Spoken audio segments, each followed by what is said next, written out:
हाँ। आज के क्लास में आप सभी व्यूअर्स का एक बार फिर से हार्दिक स्वागत है। स्टूडेंट्स, आज जिस टॉपिक के साथ आप लोगों के सामने उपस्थित हूँ उसका मुख्य थीम परिवहन से जुड़ा हुआ है और आज के चर्चा का मुख्य विषय है परिवहन के प्रकार। परिवहन से जुड़े हुए कुछ तथ्यों को हमने इससे पूर्व के वीडियो में कवर किया था। आज हम लोगों के अध्ययन का मुख्य केंद्र परिवहन के प्रकार से जुड़ा हुआ है। तो आइए जानते हैं परिवहन के प्रकार। जैसा कि अन्य जगहों के वर्गीकरण से प्रेरित होते हुए हम लोग परिवहन के प्रकार को भी मुख्य रूप में बांटने का प्रयास किए हैं। तो परिवहन के प्रकार में जो सबसे महत्वपूर्ण स्थान आता है वो है स्थल परिवहन का। तो स्थल परिवहन परिवहन के सबसे प्रमुख प्रकार है। परिवहन के इस प्रकार को परिवहन का स्वरूप भी कहा जाता है। तो इसके तहत दूसरा भाग आ जाता है जल परिवहन का, वाटर ट्रांसपोर्ट। तीसरा है वायु परिवहन। अभी तक मुख्य जगहों पर स्थल परिवहन, जल परिवहन और वायु परिवहन को केंद्र में रख करके अध्ययन किया जाता था। वर्तमान परिदृश्य में परिवहन के प्रकार में और दो आयाम जुट गए हैं, जिसमें एक है पाइपलाइन परिवहन। यह महत्वपूर्ण, अभी वर्तमान समय में सबसे महत्वपूर्ण परिवहन ये चल रहा है। और वर्तमान में तकनीक के इस युग में एक और नए परिवहन जगत में क्रांति आई है, जिसे रज्जु मार्ग या इसे इंग्लिश में रोपवे कहा जाता है। तो हम लोग इस टॉपिक में इस सारे परिवहन के प्रकार को जानने का प्रयास करेंगे। स्थल परिवहन पर हम लोग अगर चर्चा करें तो स्थल परिवहन को दो मुख्य रूपों में बांटा गया है। इसके दो प्रमुख मार्ग हैं, सड़क मार्ग और रेल मार्ग। हम लोग जानते हैं स्थल का जो भाग है, स्थल का जो क्षेत्र है वो जल से थोड़ा कम ही है, लेकिन यहां पर दो महत्वपूर्ण मार्ग विकसित हुए हैं, सड़क और रेल मार्ग। इस पर हम लोग आज चर्चा करने वाले हैं। थोड़ा हम लोग चर्चा अभी जल परिवहन और इसके अन्य जो प्रकार है उस पर भी कर लेते हैं। तो देखिए, जल परिवहन को दो भागों में बांटा गया है। जल परिवहन का अर्थ तो आप समझ रहे होंगे कि जब एक स्थान से दूसरे स्थान तक जाने के लिए किस मार्ग का प्रयोग किया जाए, जल का उपयोग किया जाए, तो वो हमारा जल परिवहन कहलाएगा। और इसके जो दो आयाम हैं ये है अंतःस्थलीय।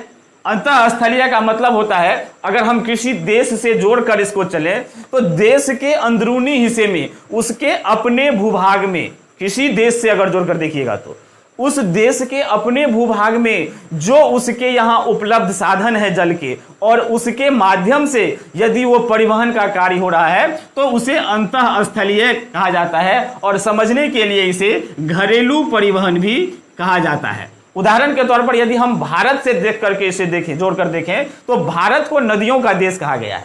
और भारत की बहुत सारी ऐसी नदियां हैं जो 12 मासी हैं, जिसे वर्तमान समय में उससे परिवहन का कार्य किया जाता है।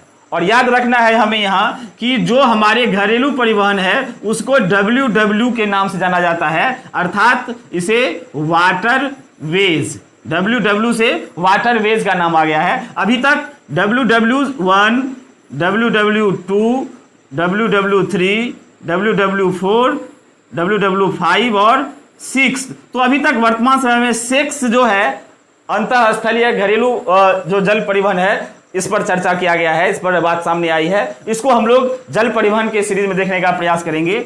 आगे जान लीजिए सागरीय और महासागरीय। तो जब एक देश से दूसरे देश के लिए परिवहन के रूप में जल के क्षेत्र का उपयोग किया जाता है तो वो सागरीय या महासागरीय। चूंकि सागर और महासागर होते हुए ही ये रास्ते बन सकते हैं, इसलिए इसे नाम दिया गया है सागरीय या महासागरीय। इसे आप अंतरराष्ट्रीय जल परिवहन भी कह सकते हैं। अगला है वायु परिवहन।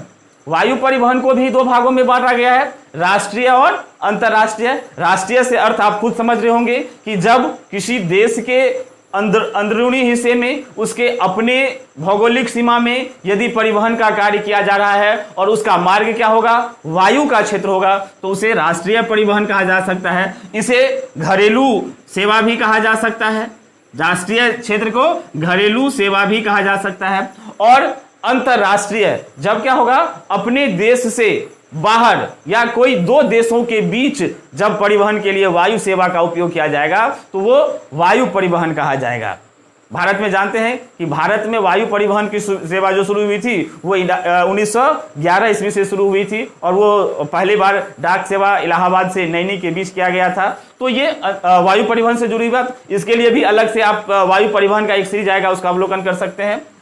अब थोड़ा सा चर्चा कर लेते हैं पाइपलाइन परिवहन पर। तो पाइपलाइन के माध्यम से, पाइपलाइन आजकल बहुत ही सरल है, जब एक बार बना जाता है तो ये कई वर्षों तक उससे काम लिया जाता है और इससे मुख्य रूप से जो हमारे द्रवित चीज होते हैं, अर्थात द्रव्य रूप में जो भी चीज है, मटेरियल जो होगा हमारा लिक्विड के रूप में, उनका किया जाता है। तो इसमें प्राकृतिक गैस, उसके बाद पेट्रोलियम, आजकल देख रहे हैं हर जगह जल का परिवहन किया जाता है, कुछ जगहों पर दूध का भी इससे परिवहन किया जाता है।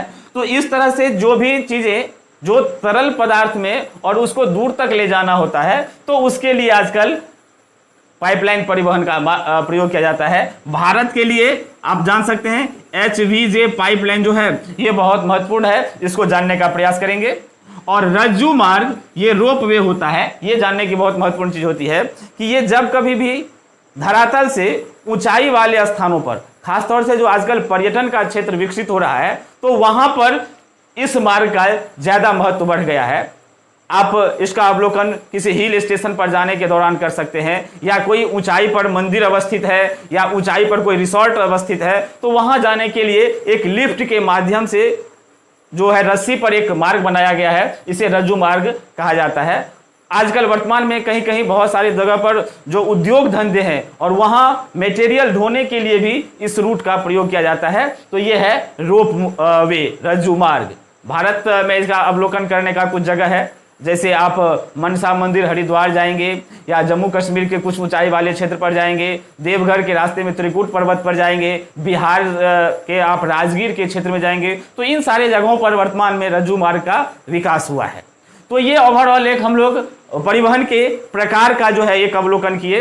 अब हम लोगों का जो मुख्य फोकस होगा वो स्थल परिवहन से होगा और अब हम लोग चर्चा कर रहे हैं स्थल परिवहन की। तो आइए चर्चा करते हैं स्थल परिवहन की।